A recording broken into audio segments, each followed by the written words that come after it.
छोड़ेंगे। हालांकि अभी तक उन्होंने इस बारे में कोई ऐलान नहीं किया है। उनके बेटे ने भी कहा है कि अभी तक उनकी किसी से बात नहीं हुई है, यानी बीजेपी से बात नहीं हुई है। लेकिन जिसकी आशंका महीने भर से जताई जा रही थी वह आज ठीक वैसे ही हुआ। जीतन राम मांझी के बेटे संतोष कुमार सुमन ने बिहार सरकार से, कहें तो नीतीश कुमार के मंत्रिमंडल से इस्तीफा दे दिया। उसके बाद महागठबंधन पर ये कह सकते हैं कि ये चल रहा है कि महागठबंधन अब कमजोर होगी, और ऐसी जो बातें चल रही थी उन तमाम बातों को लेकर हम समझेंगे अभी वरिष्ठ पत्रकार श्रीकांत प्रत्युष जी से। सर, जिस प्रकार से पहले भी लोग कहते रहे हैं, आप भी, और ऐसे तमाम जो चर्चाएं होती थी कि मांझी जी को भाजपा में जाना है, एनडीए के वह हिस्सा हैं और उसके रणनीति के तहत वह छोड़ेंगे महागठबंधन को, अब वो ऐसे ही ठीक हो रहा है, इसे क्या कहा जाए? देखिए, जीतन राम मांझी जब माउंटेन मैन को भारत रत्न देने की मांग को लेकर अमित शाह से मिलने गए थे, जी, उस समय ही मैंने उनसे बातचीत की थी और आशंका जताई थी कि अब ये बहाना है केवल माउंटेन मैन को भारत रत्न दिलाने की। जी। दरअसल अमित शाह से मिलने गए थे, और अमित शाह से मिलने गए थे इसका मतलब था कि खिचड़ी कुछ पक रही थी जी। और हमने संभावना भी जताई थी कि बहुत जल्द मांझी महागठबंधन को छोड़ देंगे और एनडीए के साथ चले जाएंगे। अब उनके बेटे संतोष सुमन ने मंत्री पद से इस्तीफा दे दिया है। नीतीश कैबिनेट में मंत्री थे और अब तो साफ है तस्वीर कि मांझी अब महागठबंधन छोड़ेंगे। हालांकि अभी तक उन्होंने इस बारे में कोई ऐलान नहीं किया है। उनके बेटे ने भी कहा है कि अभी तक उनकी किसी से बात नहीं हुई है, यानी बीजेपी से बात नहीं हुई है। लेकिन सब कुछ तय हो गया होगा तब मांझी ने स्टेप लिया होगा। अभी भी आज कुछ ऐसा हुआ कि अब कह रहे हैं कि हमें तवज्जो नहीं दिया गया, महागठबंधन के में निमंत्रण नहीं मिला, जो 23 तारीख को जो होने वाला था उसमें हम एक हिस्सेदार थे।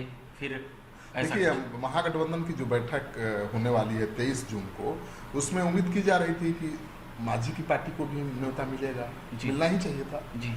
लेकिन मांझी ने खुलासा किया राज्यपाल से मिलने के बाद 2 दिन बाद जी कि उन्हें निमंत्रण नहीं मिला है। उसी समय लग गया कि दाल में कुछ काला है, मांझी को निमंत्रण क्यों नहीं मिला। तो मांझी ने तो खुलासा किया है ना कि नीतीश कुमार की तरफ से दबाव बनाया जा रहा था कि अपनी पार्टी का विलय वो कर दें जेडीयू, और इसके लिए वो तैयार नहीं थे। मांझी ने 1 महीना पहले भी कहा था, आपको याद होगा, कि अब पानी सबसे ऊपर जा रहा है, अब कुछ फैसला लेना पड़ेगा अपने बारे में। उन्होंने इसी तरफ इशारा किया था। आज सुबह विजय चौधरी से मिलते हुए नजर आते हैं उनके बेटे और उनकी पार्टी के, तो फिर उसके बाद कहा गया कि वहां पर बातें बनी नहीं या कुछ ऐसी बातें हुई। देखिए, मांझी बहुत दिनों से नीतीश कुमार से मिलना चाहते थे, लेकिन उनको मिलने का वक्त नहीं मिल पा रहा था। मांझी नीतीश जी नहीं दे रहे थे कि मांझी जी को? नहीं, मांझी जी मिलना तो चाहते थे जी, नीतीश जी विधायकों के साथ, लेकिन उनको समय नहीं मिल पा रहा था।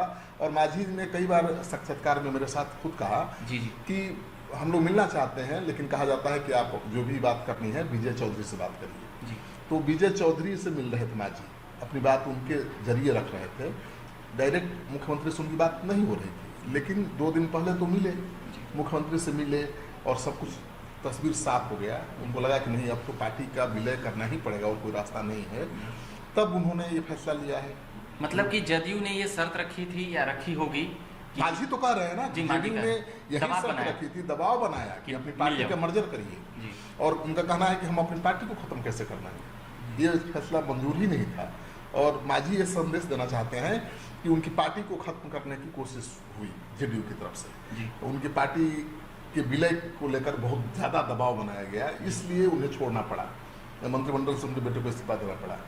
लेकिन मांझी ये चाहते हैं कि उन पर ये आरोप न लगे कि नीतीश कुमार को उन्होंने छोड़ दिया, बीजेपी के साथ चले गए। मतलब सिंपैथी थोड़ा सा उसके पहले उन्होंने माहौल बनाया, नीतीश कुमार की तारीफ भी की और अपनी कसम को दोहराया भी कि भाई हम तो नीतीश कुमार को नहीं छोड़ेंगे इस जीवन में। लेकिन साथ ये भी कहते रहे कि राजनीति में कोई कसम वसम कोई चीज़ नहीं होती है। तो दोनों बात वो कहते रहे और संदेश देते रहे, संकेत देते रहे कि बहुत जल्द वो छोड़ेंगे। एक बात और निकल के आ रही है कि आप तो लगातार मिलते रहते हैं मांझी जी और ऐसे तमाम बड़े नेताओं से बिहार के, तो बीजेपी से क्या कुछ जो बातें हुई, ऐसी कुछ बातें उन्होंने बताई कि हमारी बात हो चुकी है? नहीं, ये सब जो चलते रहता है। क्यों मांझी कहेंगे कि बीजेपी से बात हुई है? तब तो लगेगा कि बीजेपी पहले ही से खेल करे। तो मांझी चाहते हैं कि सारा दोष नीतीश कुमार पर जाए। जी, ये संदेश जाए कि उनको मजबूर किया जा रहा था अपनी पार्टी का विलय करने के लिए, प्रताड़ित किया जा रहा और पार्टी को बचाने के लिए उन्होंने छोड़ा है जी। अभी तक उन्होंने महागठबंधन छोड़ने का ऐलान नहीं किया है। नहीं, उनके बेटे संतोष सुमन कह रहे हैं कि अभी भी हम महागठबंधन के साथ रहना चाहते हैं, लेकिन महागठबंधन में जो बड़ी पार्टियां हैं वो क्या फैसला लेती है उस पर निर्भर करेगा जी। तो मांझी अब भी महागठबंधन में अगर रहेंगे तो अपनी शर्त रखेंगे, 5 जैसे सीटों 5 सीट मांग रहे हैं ना, तो 5 सीट से कम को मानेंगे नहीं मिलना है।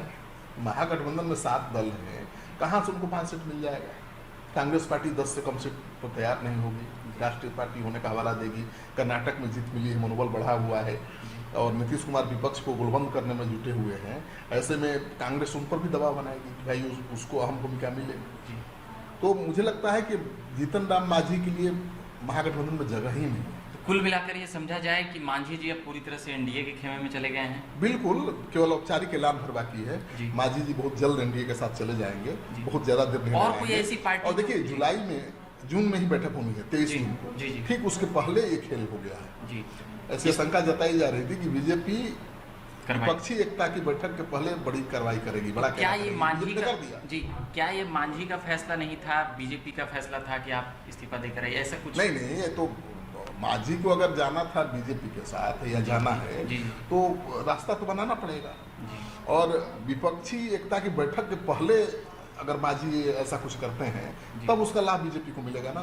विपक्षी एकता भंग हो गई, बैठक होने से पहले विपक्ष बिखर गया, ये संदेश तो बीजेपी चाहेगी देना। देखिए बीजेपी भी बैठक कर रही है दिल्ली में, ऐसा थोड़ा है कि विपक्षी बैठक हो रही है तो बीजेपी बैठी हुई है। 14 तारीख को दिल्ली में बीजेपी भी बैठक कर रही है, और रणनीति बनेगी उस बैठक में कि किस तरह से विपक्षी एकता को ध्वस्त करना है, कैसे उसका मुकाबला करना है। और ये पहला हमला है बीजेपी का, मानकर चलिए कि पहला उसकी सफलता है कि उसने जीतन राम मांझी को अपने तरफ कर लिया। तो बीजेपी कोई और भी, अब तो महागठबंधन में कोई बचा नहीं है, एक आरजेडी, कांग्रेस और सहनी और मांझी तो लगभग सहनी, मांझी, उपेंद्र कुशवाहा, वाम दल बचे हैं, वाम दल और कांग्रेस। ठीक है, वाम दल है, तो अब इन लोगों में तो अब छोड़ छाड़ के नहीं जाएंगे जहां तक लगता है। वाम दल बीजेपी के साथ छोड़ जाएंगे, वही ना, और न आरजेडी जाएगी न कांग्रेस जाएगी। तो ये ऐसे दल हैं जो कहीं जा ही नहीं सकते जी, और उन्हीं का गठबंधन अब रह गया है। मांझी एक थे जिससे लग रहा था कि महागठबंधन है, मतलब ऐसे नेता, ऐसे दल भी हैं जो बीजेपी के साथ ऑप्शन जाने का ऑप्शन है, फिर भी साथ है महागठबंधन के, लेकिन अब तो वो भी खत्म हो गया, जीतन राम मांझी ने छोड़ दी है। तो मुझे लगता है बीजेपी की बहुत बड़ी सफलता है। बीजेपी किसी भी कीमत पर नहीं चाहेगी कि विपक्ष की एकता बने, क्योंकि एकता बनेगी, सारे दल एक हो जाएंगे और नीतीश कुमार के फार्मूले पर काम करेंगे कि हर सीट पर विरोधी दल का, विपक्ष का एक कैंडिडेट होगा, तो मुश्किल तो बढ़ जाएगी। क्योंकि अभी जो बीजेपी का वोटों का प्रतिशत है पूरे देश में, उसके बराबर हो जाएगा। अभी जो 18 दल मिल रहे हैं, ममता बनर्जी है, अखिलेश यादव हैं, अरविंद केजरीवाल हैं, शरद यादव पवार हैं, ठीक है, और उद्धव ठाकरे हैं, कई ऐसी पार्टियां हैं, 18 पार्टियां हैं। अगर वो मिल करके गोलबंद हो जाती हैं और विपक्ष के एक उम्मीदवार के मुद्दे पर सहमति बन जाती है, तो बीजेपी की चुनौती बढ़ जाएगी, क्योंकि सीटों का जो परसेंटेज है, वोटों का परसेंटेज बराबर हो जाएगा। अभी बीजेपी बहुत आगे है, लेकिन जैसे ही गोलबंदी होगी विपक्ष की, बीजेपी की चुनौती बढ़ जाएगी। तो बीजेपी चाहती है कि किसी तरह से तोड़ा जाए, और उससे सफलता भी मिली है। बिहार के ज्यादातर क्षेत्रीय दल तो अब हो गए बीजेपी के साथ जी, और उसका फायदा उसको मिलेगा। लगभग 4 नेता, बात करें 6-8 महीना में, तो नीतीश के जो ढाल बनकर खड़े रहते थे, मांझी, कुशवाहा, मतलब उपेंद्र कुशवाहा, सहनी और एक आरसीपी सिंह को भी जोड़ सकते हैं। सब चले गए बीजेपी के साथ जी। तो बीजेपी की जो करना चाहती थी बीजेपी, उन तमाम चीजों में सफल रही। और मुझे लगता है कि अब जो लड़ाई होगी दिलचस्प होगी। पहले तो भाई पूरे देश भर में ठीक है, माहौल बनाने में नीतीश कुमार सफल हुए जी, और 23 तारीख को बैठक की तारीख भी तय हो गई है, लेकिन देखना ये अभी बाकी है कि इस बैठक में कौन कौन शामिल होता है जी। क्या केसीआर शामिल होंगे? वो तो पहले ही कह चुके हैं कि थोड़ा संभावना कम है जी। क्या अरविंद केजरीवाल शामिल होंगे? इस पर भी तलवार है, इसको लेकर भी संशय बना हुआ है जी।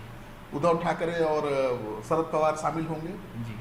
अखिलेश यादव शामिल होंगे, ममता बनर्जी शामिल होंगी, कई ऐसे, मतलब अभी और खबरें बनने वाली है। बिल्कुल, देश की बैठक बहुत महत्वपूर्ण होगी, और उसमें कितने दलों के बड़े नेता शामिल होते हैं, उसमें क्या डिसीजन होता है, नीतीश कुमार के फॉर्मूले पर सहमति बनती है नहीं बनती है, इस पर सारा कुछ निर्भर करेगा जी।